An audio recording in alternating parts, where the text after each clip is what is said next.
Hi folks, you may have seen in our Instagram account that I'm working on a whole lot of Viking stuff for an upcoming party, and in this video I'm going to show you how I made this bowl tray type thing which we're going to use in the party to put a whole bunch of meat and food in. It's quite large, and also I'm going to be giving away a couple of freebies in this video, 2 TURBOPlanes, so stay tuned.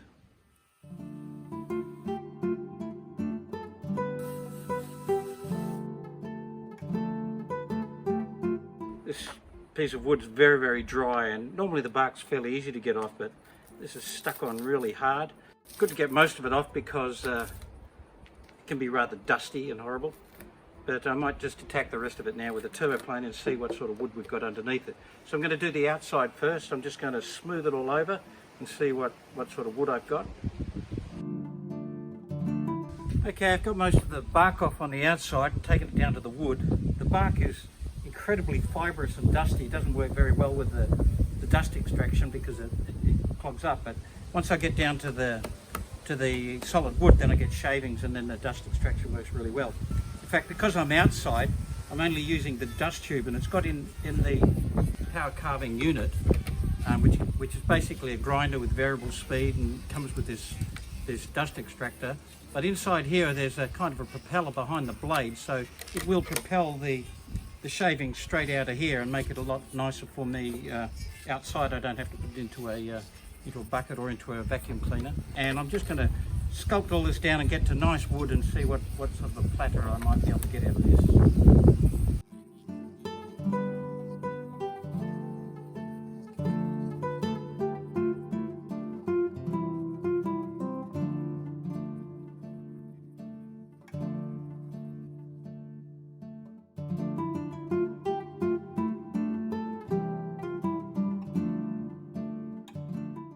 Well, this is an interesting piece of wood. I'm not sure what I'm going to get out of it. You can see the white ants have got in here, and this darker wood is the old wood, and then wrapped around it is new growth, which will be a salmony pink colour. But that's all good solid wood with all the rotten stuff in the middle. So I'm not really sure how good it'll go, but because there is a bit of rot down the centre, so I'll just keep hollowing it out and let's see what we get. I'm sure it'll be good.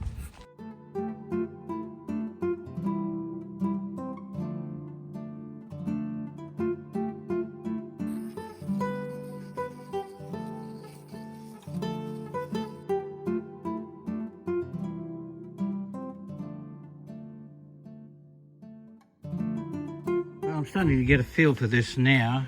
I've got this problem here with the rot through the centre, so I think what I might do is just shape that, and then whatever's left here I'll fill with epoxy. So I'll start shaping it now to a shape that I think will look really good.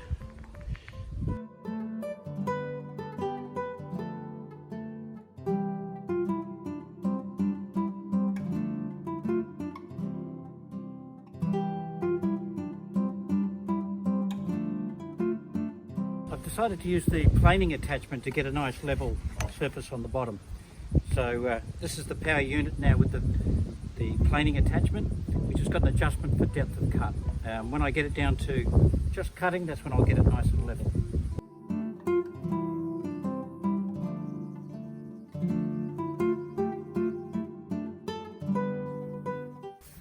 When you're using the dust tube, it can clog up, especially when you're doing really big shavings. So if you notice it's not coming out, or the shavings are all coming out at the top, you might need to stop and just clear that, which is easy done. Notice with the finer cross-cut shavings it doesn't clog up as easily. It just really depends. That was a little bit wet at that point, so I think that contributed to it.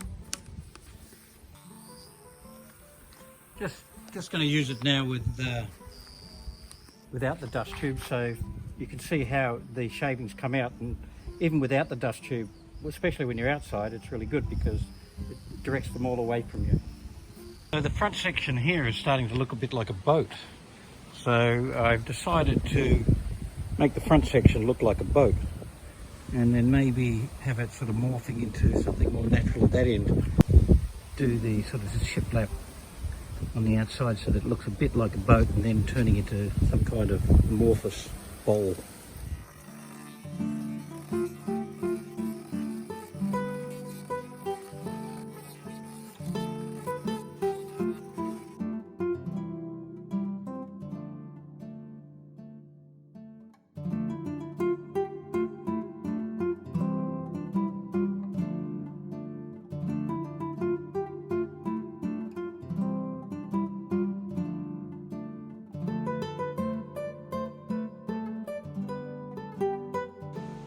So at this stage what I'll do now is convert to using a rough sanding disc, still with a chip catcher, but now I definitely will be using my dust extraction. Alright, so I'll be using my shop vac, and with the chip catcher I can still get into all the shaping, and I use a fairly rough sandpaper. This one's 60 grit, you can go down to 40 if you want. So I'll fit this to it now and continue doing some of the fine shaping.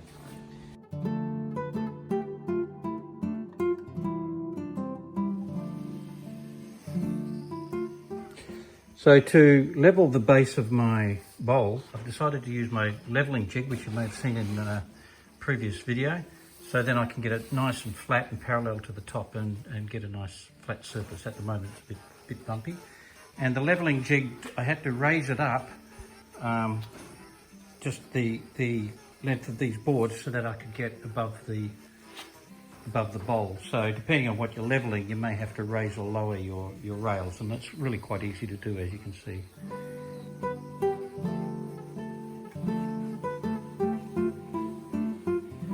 Well, that was very interesting for me because I started that operation at this end, and it was fairly steep.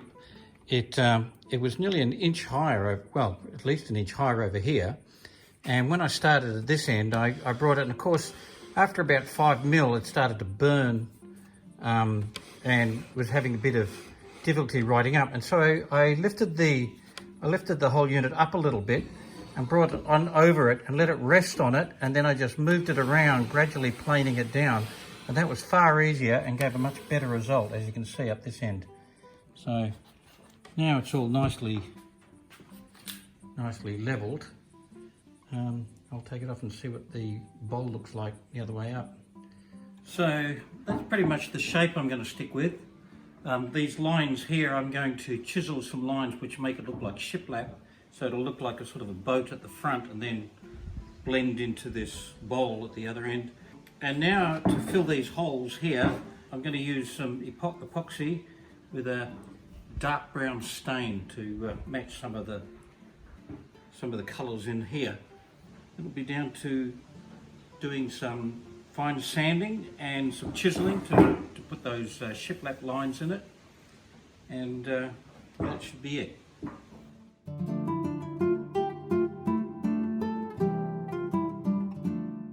Okay, I've set it up like this so that I get it nice and level here, and that the epoxy settles level here. It's all taped up so that it won't leak out the bottom, I hope. So I put plastic on here as well so that it doesn't stick to my bench. And now I'm going to mix up some epoxy and some colour and pour it in and leave that to set overnight.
this is the part which I particularly enjoy. That's where I apply the finish.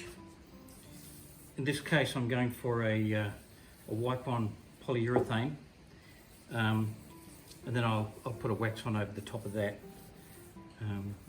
It's not for wet food or anything like that, so it'll be fruit and all kinds of things like that that'll go in this bowl.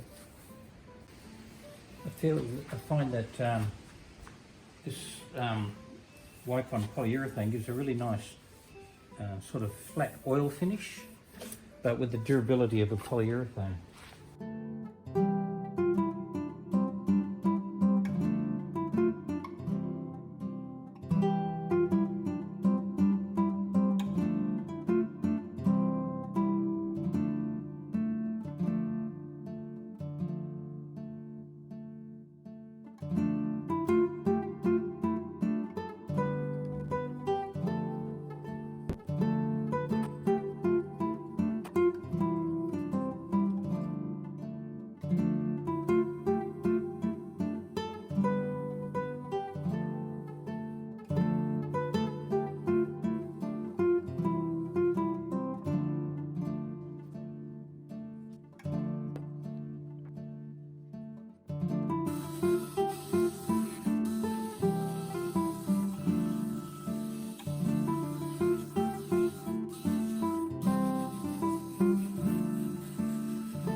So to win a TURBOPlane, you have to be subscribed to my channel and you have to answer this very difficult question.